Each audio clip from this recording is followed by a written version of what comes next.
I think I just may have found my new favorite budget guitar.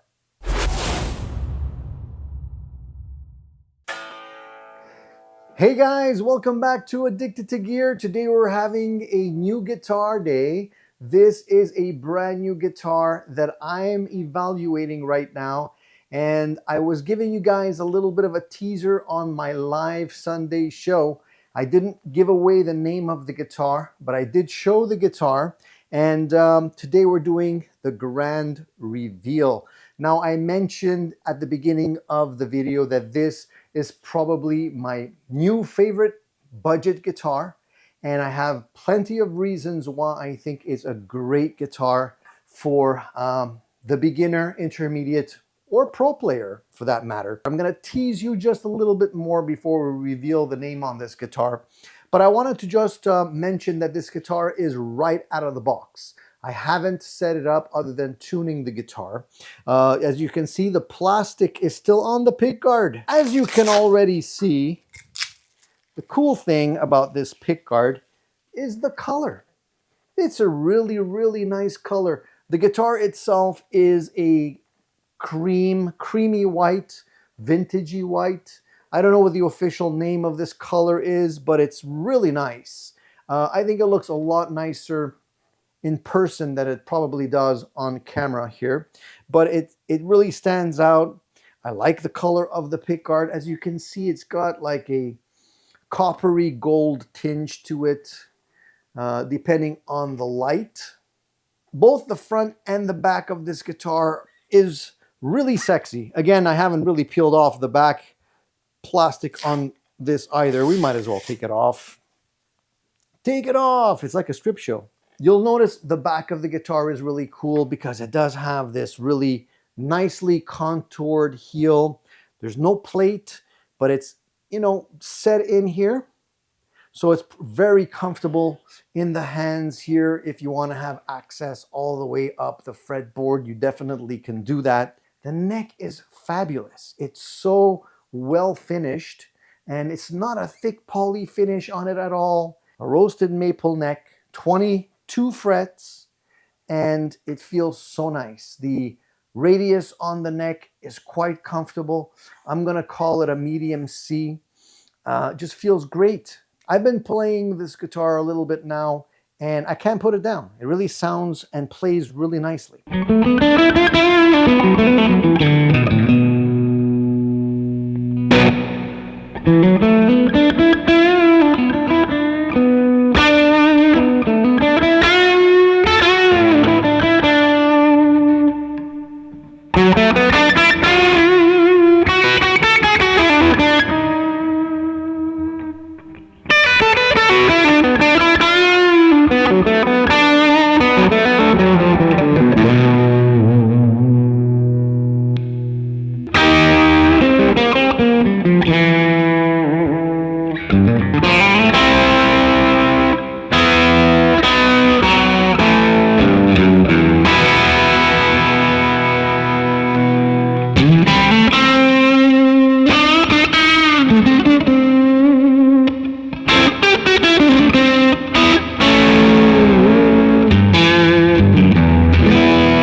The thing that I like about this guitar also is its styling. It's very subdued, like it's modern yet subdued at the same time. It's kind of flashy, but not too flashy. You know what I mean? I like the fact that they use the offset markers on the fretboard. It kind of gives it a really nice look, I think. And the headstock is basically a throwback to a couple of different models. If you look at it carefully, it could remind you of, you know, the Ibanez headstock. It could remind you a little bit of the Kramer headstock, and it could also remind you a little bit of the Sur headstocks. It's kind of somewhere in between there. Let me peel off the masking tape and give you the big reveal. I'll do it carefully because I don't want to cause any damage to the headstock here.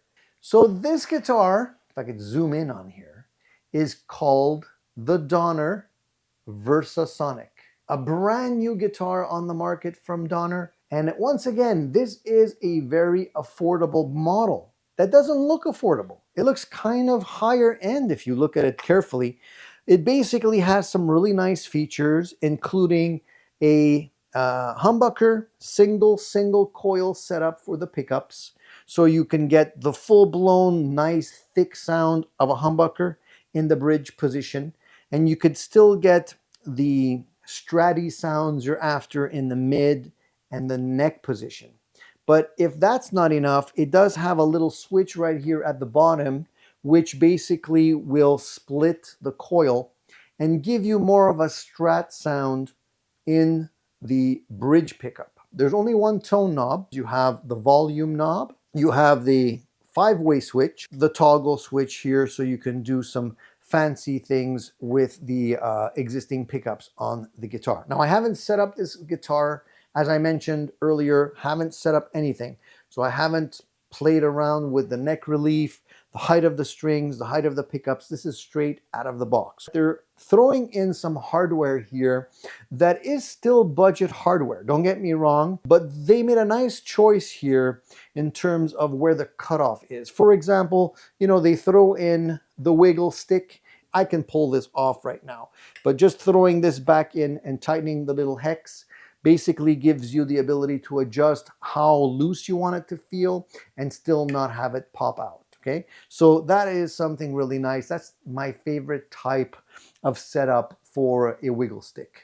It just makes it so convenient. Let's get back to the neck here for a minute, because the neck, as I mentioned, is a really nice playing neck overall. Feels really great. The 22 frets are really nice. The fact that it does have the adjustment wheel for the truss rod down here is always so much better, in my opinion. It just works so much better than having it all the way up here. The nut is not bone. Looks like it's what they would use on higher end guitars. I really don't know if it is tusk, but it kind of looks like it to me. But the thing that I find the most interesting is how well the slots are cut in the actual nut. It's really perfectly done. The height of the slots, I can always adjust if I want to lower them a little bit, depending on how aggressively you play. But I find that it's nicely done, nicely set up.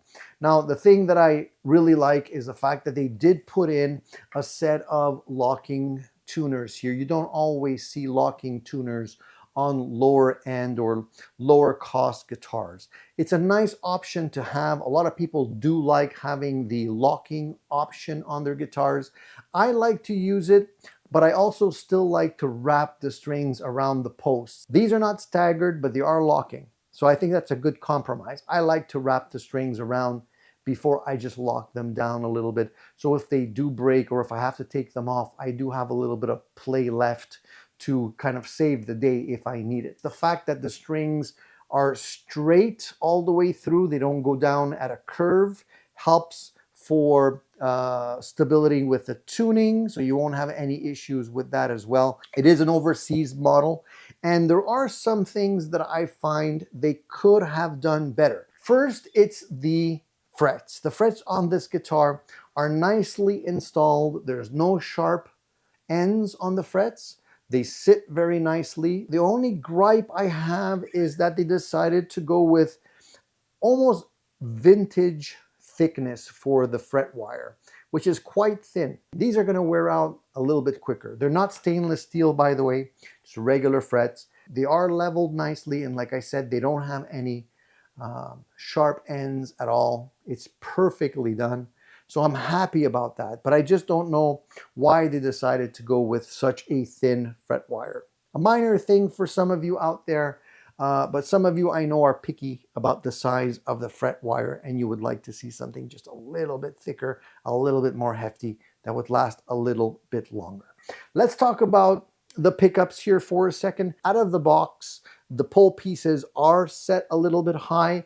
I would say that the string height out of the box is set a little bit high as well. I normally will bring that down, raise up the posts on the bridge just a little bit, and lower down the actual saddles just to make it sit better in the bridge, and adjust all of that. Now that is normally something that I would do. The sweep on the knobs for both the bridge and the volume feel quite nice. They're not loose by any means.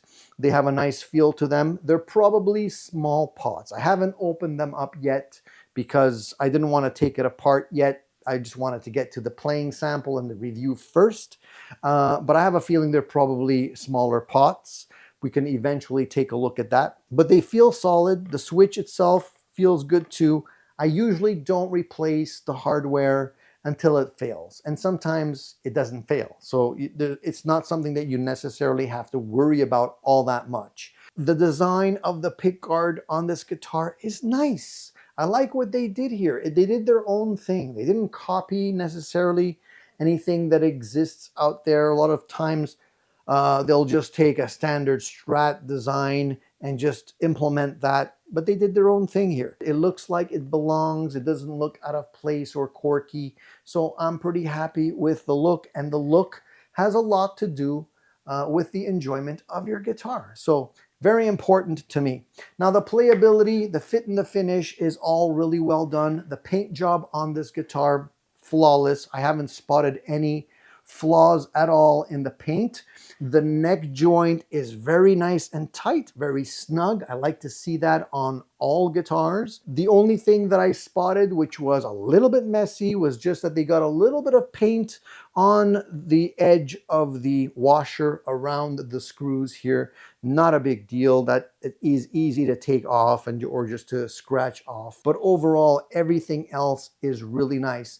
And with the fact that there's a nice tight neck joint here, it's interesting to note that there is no cracks in the paint, because sometimes when the neck joint is extremely tight, sometimes too tight, you can get some cracking in the paint, but we don't see that here. So overall, a really nice looking guitar. I know a lot of you are probably looking for lower cost guitars, as am I, because everything is getting so darn expensive these days. It's hard to come across a good deal.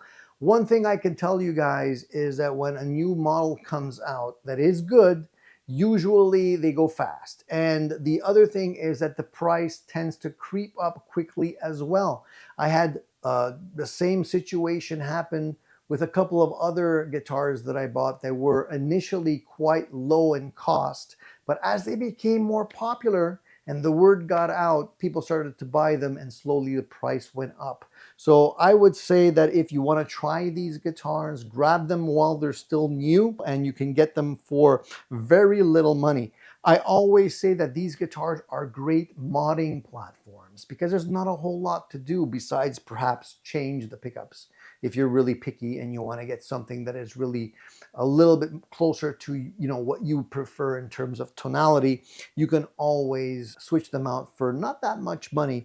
But other than the pickups, there's not a whole lot to change. Usually the weak parts of guitars are the tuners. Sometimes they need to be upgraded, or the bridge. But in this case, I don't really feel like either of those things need to be changed. You can definitely live with this guitar for a while as is, get a lot of mileage out of it. And I like what the people over at Donner are doing. Now, if they continue to put out really cool guitars like this, I will surely buy more, because I'm a stickler for a good deal. I don't really care what the headstock says as long as it plays well. and this guitar plays really well. So I highly recommend this guitar, guys. Check them out for yourselves. If you can find them online, do yourself a favor, grab one and try it out. Don't take my word for it, but I'm telling you, you will be surprised. And if you hide the name on the headstock, I guarantee you most people will think that this guitar probably costs 2 or 3 times what you paid for it easily. Check out the rest of our videos and don't forget to tune in on Sunday mornings for our live streamed shows where I get to answer all your questions live and in person. That's it. Take it easy, guys. Keep on rocking. See you soon.